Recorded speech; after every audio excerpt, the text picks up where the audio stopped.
First attempt में CTET कैसे clear करें और अपने घर की सारी जिम्मेदारी निभाने के साथ साथ अपने बच्चों की सारी जिम्मेदारी निभाने के साथ साथ आप फर्स्ट अटैम्प्ट में सीटेट कैसे क्लियर कर सकते हो। तो ये सब मैं अपनी वीडियो में बताने वाली हूँ। तो अगर आप मेरे चैनल पर नए हो तो चैनल को लाइक और शेयर सब्सक्राइब कर दीजिएगा गाइस। तो चलिए चलते हैं आगे वीडियो में। तो hey guys, welcome back to my channel. आप सभी का मेरे न्यू ब्लॉग में स्वागत है। तो गाइस, सीटेट क्लियर करने के लिए सबसे पहले आप लोगों को वो सिलेबस का पता होना बहुत ज़्यादा ज़रूरी है। उसके बाद सेकंड, आपको प्रीवियस ईयर क्वेश्चन को करना बहुत ज़्यादा ज़रूरी हो जाता है, क्योंकि प्रीवियस ईयर क्वेश्चन आपको पेपर देखने से आपको ये पता चल जाता है कि कौन से क्वेश्चन आए हुए हैं और कौन से क्वेश्चन नहीं आने हैं और कौन से हमें क्वेश्चन करने हैं और कौन से क्वेश्चन हमें छोड़ने हैं। तो फ्रेंड्स, मैं बता दूं, प्रीवियस ईयर क्वेश्चन पेपर हमें जानना इसलिए ज़रूरी होता है कि जब आप प्रीवियस ईयर क्वेश्चन के पेपर एनालाइज करते हो तो उसके बाद जब आप उस टॉपिक से रिलेटेड जब आप पढ़ते हो, बुक में पढ़ते हो या नोट्स से पढ़ते हो, तो आपको वहाँ पे पता चल जाता है कि हाँ ये क्वेश्चन हमारा आया हुआ है, इस क्वेश्चन से हमें पढ़ना है। तो उससे ना आपको थोड़ा सा कॉन्फिडेंस मिलता है कि हाँ यही चीज़ हमें पढ़ना है, और फिर आप लोग क्या करते हो, फिर उसी को नोट डाउन करते हो। फिर जब पेपर के वक्त होता है तो हमें वही रिवीजन करने में सबसे ज़्यादा आसानी होती है, क्योंकि इससे पता चल जाता है हाँ कि इस टाइप के क्वेश्चन आ रहे हैं और हमें इस टाइप के क्वेश्चन ही पढ़ने हैं। तो इस वजह से प्रीवियस ईयर के क्वेश्चन पेपर हमें करना बहुत ज़्यादा ज़रूरी हो जाता है गाइज। ठीक है, फर्स्ट चीज़ हमें सिलेबस को पता होना चाहिए। सेकेंड चीज़ हमें है कि हमारा जो है प्रीवियस ईयर क्वेश्चन को हमें करना चाहिए। सेकेंड थिंग है कि आप लोगों को रेगुलरिटी मेंटेन करनी पड़ेगी जब आप पढ़ाई स्टार्ट कर रहे हो। तो अगर आप एक हाउस वाइफ हो, कभी कभी क्या हो जाता है कि हमारे दिन में बहुत सारे काम हो जाते हैं, बच्चों को संभालना हो जाता है, तो कभी कभी एक दिन क्या हो जाता है कि हमें उतने पढ़ने का टाइम नहीं मिल पाता है। तो उस दिन आप क्या कीजिए कि कम से कम आधा घंटा आपको पढ़ना बहुत ज़्यादा मस्ट है। कम से कम आधा घंटा 1 घंटा का टाइम निकाल लीजिए। अगर आप रेगुलर 2 से 3 घंटे पढ़ाई के लिए निकाल रहे हो, तो जिस दिन आपका बिजी शेड्यूल होता है उस दिन आप किया कीजिए कि उसमें आधा घंटा ही निकाल लीजिए, क्योंकि ऐसे एक क्या होगा ना कि आपकी रेगुलरिटी मेंटेन रहेगी। अगर ऐसा होता है कि अगर आप एक दिन नहीं पढ़ दो, एक दिन गैप कर देते हो, तो उससे क्या होता है कि हमें फिर अगले दिन पढ़ने का मन नहीं करता है। ठीक है, ऐसा मेरे साथ होता है, इस वजह से मैं आप लोगों को बता दे रही हूँ। और ठीक है, फोर्थ थिंग ये है कि आप लोगों को क्या करना है कि इसके लिए सीटेट क्लियर करने के लिए आपको कोई भी बुक परचेस नहीं करनी है गाइस। मैं आप लोगों को बता दूं, अगर आप लोग विनर हो और उसे शुरू से स्टार्ट कर दो, तो सबसे पहले मैं बता दूं, आप इसके लिए सचिन एकेडमी सचिन सर का आप वीडियो देख सकते हो, यूट्यूब पे अवेलेबल है। अगर आप हिंदी मीडियम से हो तो उनके लिए मस्ट है कि आप सचिन सर का ही वीडियो देखें।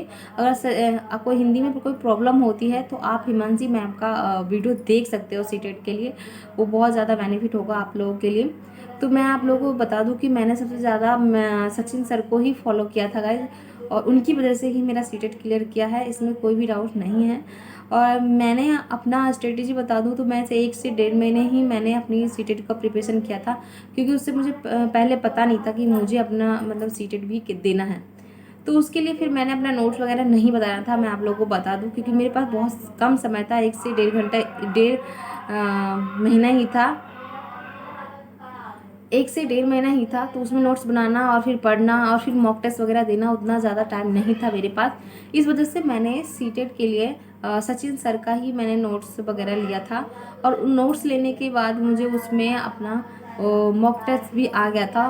तो उसमें मैं ही मॉक टेस्ट ही देती थी और उनकी वीडियो देखती थी, और उनकी वीडियो देख के फिर मैंने मॉक टेस्ट दिया। तो ऐसा लगता था कि सब कुछ आ रहा है गाइस, बहुत ज़्यादा। मेरी पेडालॉजी इतनी ज़्यादा वीक थी जिसकी वजह से मैंने उनकी वीडियो देखा, इससे मेरी क्या हुआ, पेडालॉजी बहुत ज़्यादा स्ट्रॉन्ग हो गई। 27 से 28 नंबर तो ऐसे ही आ जा रहे थे गाइस। तो बहुत ज़्यादा अच्छा लगता था उनसे पढ़ने के लिए। मैंने उनकी लास्ट के समय में उन्होंने जो मैराथन चलाए थे, मैं उनकी एक भी मैराथन बिल्कुल भी मिस नहीं करती थी। जहाँ मुझे बोरिंग लगता था 4 घंटा 5 घंटा की वीडियो देखना, वो मैं 1-2 घंटे में आराम से कंप्लीट कर ले रही थी। उनकी वीडियो कितनी इतनी अच्छी रहती थी गाइस। तो आप लोग जब आप प्रिपरेशन करो तो सचिन सर की वीडियो ज़रूर देखिए, मैं आप लोगों को बहुत ज़्यादा रिकमेंड करती हूँ। ठीक है, आप देख सकते हो, उनकी सिर्फ वीडियो देख लोगे तो आपका सीटेट तो ऐसे ही पास हो जाएगा। तो गाइज अभी अगर आप अभी से स्टार्ट कर रहे हो तो जुलाई या दिसंबर में पेपर निकलेगा, दिसंबर में एग्जाम होगा, तो अभी से आप नोट्स वगैरह बना सकते हो ताकि आपको अच्छे से अच्छे मार्क्स गेन कर पाओ। ठीक है, तो इसके लिए आपको यही स्ट्रेटेजी अपनानी है गाइज। अपने घर के जितने भी काम हो उसके लिए आपको थोड़ा पढ़ाई के लिए आधा घंटा कम से कम मैक्सिमम उस दिन निकालना ही पड़ेगा। और अपनी रेगुलरिटी मेंटेन रखिएगा, रोज़ के रोज़ 2 से 3 घंटा आप आराम से निकाल लीजिएगा, तभी आपका सीटेट फर्स्ट अटेम्प्ट में क्लियर होने वाला है। हम लोगों के पास तो बहुत सारे ऐसे काम होते हैं, तो हमें अपने सपनों के लिए भी कुछ ना कुछ तो करना ही पड़ेगा, तभी आगे जाके हम कुछ ना कुछ कर पाएंगे। आप लोगों को पता है हमने बीएड इतने ज़्यादा पैसे खर्च करके बीएड करते हैं और उसके बाद फिर हम घर बैठ जाते हैं, तो ये अच्छा नहीं लगता है। सब घर वाले पूछते रहते हैं इतना पैसा खर्च करके करा ही क्या है तुम लोगों ने, तुमने क्या ही किया है, तो वो चीज़ अच्छा नहीं होता है। खासकर एक हाउस वाइफ के लिए तो बहुत ज़्यादा क्वेश्चन मार्क होता है ये चीज़ें कि इतना पैसा खर्च करके ससुराल वालों को और फिर आप घर में बैठ जाओ। तो इसलिए आप अपना ये सोचेंगे ना तो आप ज़रूर रेगुलरिटी मेंटेन करेंगे और फर्स्ट अटैम्प्ट में ही सीटेट क्लियर कर देंगे गाइज। आप सिर्फ और सचिन सर की वीडियो देख के ही आप सीटेट अपना क्लियर कर सकते हो आराम। हाँ, और मैं एक आप लोगों को बात बता दूँ, अगर आपको मतलब सचिन सर का जो है नोट्स नहीं ले रहे हो, नहीं लेना चाहते हो, तो मेरे पास उनकी नोट्स अवेलेबल है गाइज। मैं अपनी टेलीग्राम लिंक पे वो शेयर कर दूँगी, आप वहाँ से नोट्स देख के और उसको नोट्स बना सकते हो आराम से, और उसके पेपर के समय आराम से उसका रिवीजन करके अपना कर सकते हो, अच्छे से अच्छे प्रैक्टिस कर सकते हो। तो मैं आप लोगों को बता दूँ, मैंने सचिन सर का ही वो नोट्स लिया था। मैं इस वीडियो में भी आपको दिखा दे रही हूँ कि मैंने कैसे लिया था। हाँ, तो सचिन के देखिए सर, उनकी ही मैंने नोट्स लिए थे। यहाँ पे सचिन सर का नाम लिखा हुआ है, सचिन एकेडमी का। उनकी ही सारी मैंने सारी उनकी ही नोट्स लिए थे, उन्हीं के नोट्स से मैंने अपना प्रिपरेशन स्टार्ट किया था और मैंने इसे बहुत ज़्यादा 1 से 1.5 महीने में इतने कंप्लीट कर दिया था। ये ईबीएस का है गाइज, आप लोग देख सकते हो।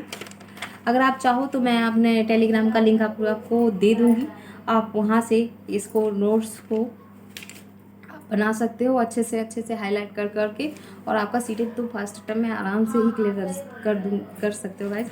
हाँ, अगर आप लोग ये सुनते होंगे कि सीटेट का जो एग्ज़ाम होता है बहुत ज़्यादा मतलब डिफ़िकल्ट नहीं होता है और टफ नहीं होता है, ये तो हम ना भी पढ़े तो पास कर सकते हैं, तो ऐसा कुछ भी नहीं है गाइज। आप बिना पढ़े कोई भी एग्ज़ाम क्लियर नहीं कर सकते हो। ये मत सोचिएगा कि आप 2-4 लोगों से ये सुनते होंगे कि मैंने तो कुछ ज़्यादा पढ़ाई की नहीं सीटेट से और मेरा फर्स्ट अटेम्प्ट में ही क्लियर हो गया। तो गाइज उनकी पहले की कुछ प्रैक्टिस होती होगी तभी वो फर्स्ट अटेम्प्ट में ही क्लियर कर लेते हैं। जब हम बीएड करके आते हैं तो हमारे पास थोड़ी बहुत नॉलेज होती है, ज़्यादा नॉलेज नहीं होती है, क्योंकि हम उसमें पेपर वगैरह में जो बीएड का पेपर होता है उसमें हमें थ्योरी वाइज लिखना होता है। यहाँ पे हमारा पॉइंट टू पॉइंट नोट एकदम सही चिन्ह लगाना होता है गाइज। इस वजह से इसमें हमें अच्छे से अच्छे पढ़ना पड़ता है। इस बीएड में हम उतना पेडोलॉजी अच्छे से नहीं पढ़ पाते हैं, बस थोड़ा हेडलाइन देखते हैं और उसके बाद हेडलाइन थोड़ा सा पता होता है उसके बारे में तो हम लिख देते हैं। यहाँ पे ऐसा नहीं होता है, हमें पूरा पढ़ना होता है। तो ये मतलब दुविधा में मत रहिएगा कि हम अगर कुछ भी नहीं पढ़ेंगे तो हमारा सीटेट क्लियर हो जाएगा, बिल्कुल भी नहीं गाइज। आपको मेहनत थोड़ी बहुत करनी पड़ेगी तभी आपका सीटेट क्लियर होगा। तो गाइज़ ये थी मेरी मोटिवेशन वीडियो कि आप एक हाउसवाइफ होके और अपने बच्चों के साथ किस तरह से अपना सीटेट क्लियर कर सकते हो। मैं आप लोगों की जितना हो सके मैं आप लोगों के साथ आपकी हेल्प करने के लिए तैयार हूँ।